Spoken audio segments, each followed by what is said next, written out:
ሰላም ሰላም ውድና የተከበራችሁ የሀገሬ ልጆች እንዴት ናችሁ? ሰላም ናችሁ? ሰላማችሁ በያላችሁበት ይብዛልኝ። የሀገሬ ልጆች ዛሬ ይዤላችሁ የመጣሁትኝ ማለት ነው ስለ ፀጉሬ ብዛት ነው የምነግራችሁ ማለት ነው።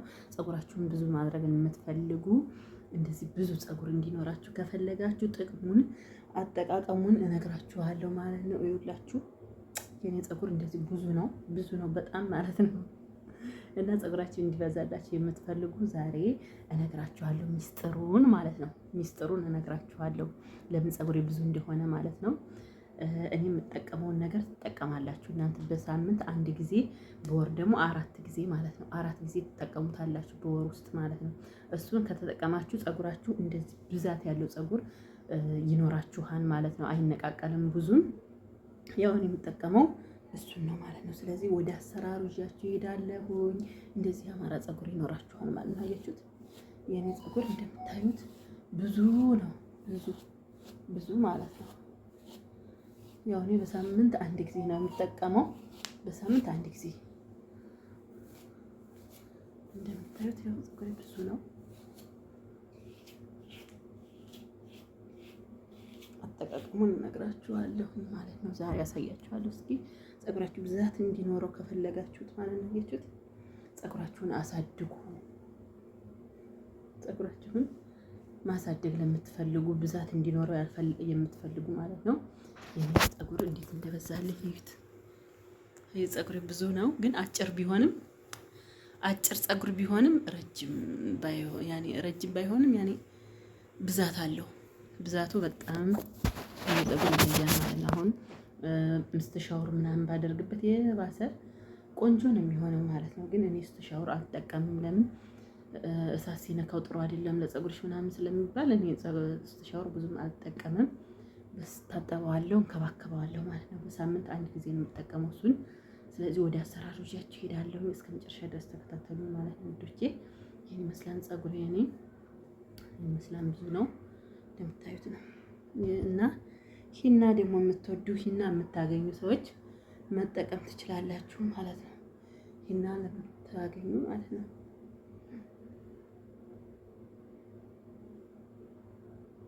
ከስር ጀምራችሁ ማየት ትችላላችሁ። የኔን ፀጉር ዊግ እንዳይመስላችሁ ማለት ነው።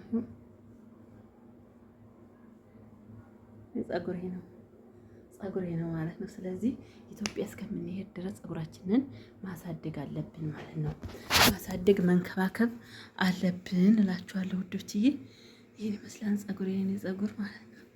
እንደዚህ ብዛት ያለው ፀጉር እንዲኖራችሁ የምትፈልጉ ወደ አሰራሩ ይዣችሁ እሄዳለሁ ቤተሰቦቼ። ይሄን ይመስላል ፀጉሬ ማለት ነው።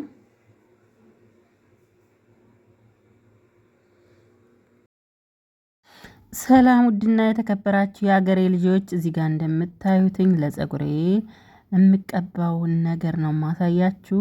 እዚህ ጋር የምታዩት ማሽን አለ። እዚህ ጋር የምታዩት 2 እንቁላል አለ። እንግዲህ ምስጢሩን እንድንገራችሁ ያልኳችሁ ይሄ ነው። እዚህ ጋር አንድ ሙዝ ማለት ነው። አንድ ሙዝ ከፍሪጅ ውስጥ ነው የነበረና ለዛ ነው ጠቆር ብሎ የታያችሁ እንጂ ውስጡ ነጭ ነው ማለት ነው። ከዛ እርጎ እናረግበታለን። እርጎ ማለት ነው። እርጎ ወይም ሮብ ወይም ዘባዲ ተብሎ የሚጠራው ማለት ነው። አረብ ሀገር እንደዛ ነው ማለት ነው። ስለዚህ እርጎ፣ 2 እንቁላል፣ ሙዝ ማለት ነው በአንድ ላይ ትፈጩታላችሁ። በአንድ ላይ አያችሁት እንዴት እንደምጠቀመው እኔ ማለት ነው። በሳምንት አንድ ጊዜ ነው እንጂ ሁል ቀን ብታደርጉት ፀጉራችሁ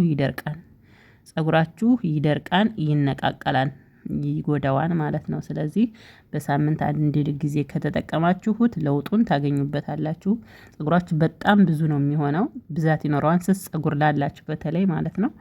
ስስ ፀጉር ላላችሁ ይጠቅማችኋል እህቶቼ፣ ፀጉራችሁ ብዙ እንዲሆንላችሁ ከፈለጋችሁ ማለት ነው። እና ይሄን ይመስላልኝ።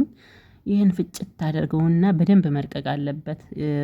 ይሄ ሙዙ ከውስጡ አሉ ትንንሽ ከፀጉራችሁ እየተለጠፈ እንዳያስቸግራችሁ እንትን ለማበጠር ለማላመጥ በደንብ አድርጋችሁ ምቱት። በደንብ አድርጋችሁ ጁስ አድርጋችሁ መፍጨት አለባችሁ። ከረቡ ጋር በደንብ እንትን ይላል። ከእንቁላሉም ጋር ከምንም ጋር ሲሆን እዚህ ጋር ዘይቱን መጨመር ትችላላችሁ። ቀይ ሽንኩርትም የምትፈልጉ ሽታውን ያው ከባድ ቢሆንም እንትን ቀይ ሽንኩርት ውሃውን ጨምቃችሁ ከፈጫችሁት በኋላ ውሃውን ጨምቃችሁ ከአንድ ላይ ሚክስ አድርጋችሁ መቀባትም ትችላላችሁ ውዶችዬ። ይህን ይመስላል እንግዲህ አሁን ፈጭቼ ጨርሼዋለሁ። ይሄንን እንደምታዩት እዚህ ጋር አለ። እዚህ ጋር እንትን ከሳህን አድርገዋለሁኝ። እዚህ ጋር ወይም ዘይቱን የሆነ ቅባት ማድረግ ትችላላችሁ የኔ ውዶች። እና አሁን ሽንት ቤት ገብቻለሁ። ልቀባው ነው ፀጉሬን። እንደምታዩትኝ ፀጉሬን ልቀባው ነው ማለት ነው የኔ ውዶች። እንደምታዩት ጉንጉን ነበረ ማታ ስተኛ ተጎንጉኖ ነው ያደረው። አሁን እዚህ ጋር የምታዩትኝ የመጀመሪያ ያያችሁት ቪዲዮ እና ይሄ አሁን አንድ ላይ ሆነላችሁ ይችላል። ግን ይሄ አልተበጠረም። ተኝቼ ስላደርኩኝ ያው ጉንጉን ስለነበረ አልተበጠረ ሆኖ ነው በደንብ ማለት ነው። እና አሁን ይሄን ካበጠርኩት በኋላ ይሄን እንትኑን እቀባዋለሁ ማለት ነው። እቀባዋለሁ ከዛ አሪፍ ይሆንልኛል ፀጉሬ ማለት ነው። የምጎነጎነውም በሳምንት አንድ ጊዜ ነው። በቃ አለ አይደል የምታጠበውም በሳምንት አንድ ጊዜ። ለምን ፀጉራችን የዚህ ሀገር ውሃ ጨው ስለሆነ ይጎዳዋል ፀጉራችሁን። በየቀኑ አትታጠቡ ፀጉራችሁን የኔ ውዶች። ይሄን ይመስላል እና ይሄ እንደዚህ መሀሉን በደንብ አድርጋችሁ ስትቀቡት እመቤቴን ነው የምላችሁ ልክ እንደ እንትን ነው የሚሰማችሁ የሆነ አለ አይደለ ቅቤ ስትቀቡ ቅዝቅዝ ይላል አይደለ አንዳንድ ጊዜ ውስጣችሁ ላይ ቅዝቅዝ እንደሚል በቃ ይሄም እንደዛ ነው የሚሰማችሁ። በእውነት ቅዝቅዝ ይላል ደስ ይላል። እና ውስጡን እየከፈላችሁ ሽታ አድርጋችሁ ፀጉራችሁን ማስያጅ እያደረጋችሁ መቀባት ትችላላችሁ ማለት ነው የኔ ውዶች። ይሄን ማን እንዳሳየኝ ታውቃላችሁ? መዳም ነች። መዳም ትቀባለች እንደዚህ አድርጋ ሚክስ አድርጋ የሽንኩርት ውሃ ምናምን አድርጋ። እንደውም የሷ ፀጉር ይለያል ቆንጆ ነው። ግን ስስ ነው የሷ ፀጉርና ፀጉሬ እንዲበዛልኝ ብላ እንትን እኔ ፈጭጭል ምናምን አዘጋጅላታለሁ ማለት ነው። ስለዚህ ከሷ ነው የተማርኩት። እኔም ለውጡን ስላገኘሁበት እናንተም ሰርታችሁ መለወጥ ትችላላችሁ የኔ ውዶች። እነሱ የሚጠቀሙት ይሄን ነው እላችኋለሁ። መልካም መጠቀም ትችላላችሁ እንደዚህ አድርጋችሁ ማለት ነው ፀጉራችሁን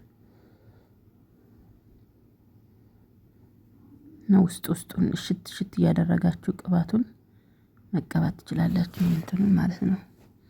አያችሁት? በደንብ አድርጋችሁ ተቀቡት። ይሄን ይመስላል። እየከፋፈላችሁ ከ4 ቦታ ከ3 ቦታ ክፍል አድርጋችሁ ቅብት ትሉታላችሁ ማለት ነው የኔ ውዶች።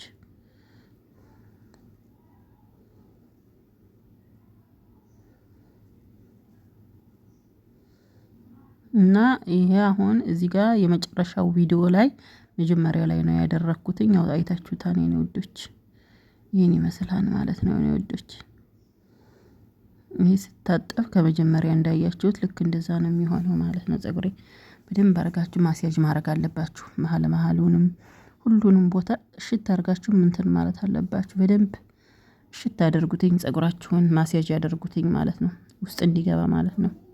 ቆዳችሁንም ሁሉንም እንዲነካው እንቁላሉ ምንም በአንድ ላይ ለፀጉራችሁ ቆንጆ ነው። ስለዚህ ሁሉም ነገር የመዳም ነው የእናንተ አይደለም። ፀጉራችሁንም ሁሉንም መንከባከብ አለባችሁ። ኢትዮጵያ ስንሄድ ዊግ አንገዛም። የራሳችን ፀጉር ይኖረናል። ያማረ ፀጉር ይኖረናል። ስለዚህ ተንከባከቡ ፀጉራችሁን እላለሁ የኔ መልካሞች። እዚህ ጋር የምግብ የሚበሉበት ስፍራ አለ አይደለ? እሱን ጥፍጥፍ አድርጋችሁ ማሰር ትችላላችሁ ማለት ነው። አያችሁት? እንደዚህ ስር አድርጋችሁ ከዛ ላይ ደግሞ እንትን ሻርፕ አሁንን ይሄንን አድርጋችሁ ጠዋት ላይ እንደዚህ ጋር ታረጉትና ከ1 ሰዓት ወይም ከግማሽ ሰዓት በኋላ እንትን ትላላችሁ ታጠቡታላችሁ ማለት ነው። ይሄን ይመስላል። በቃ ጨረስኩ ማለት ነው። ይሄን ይመስላል።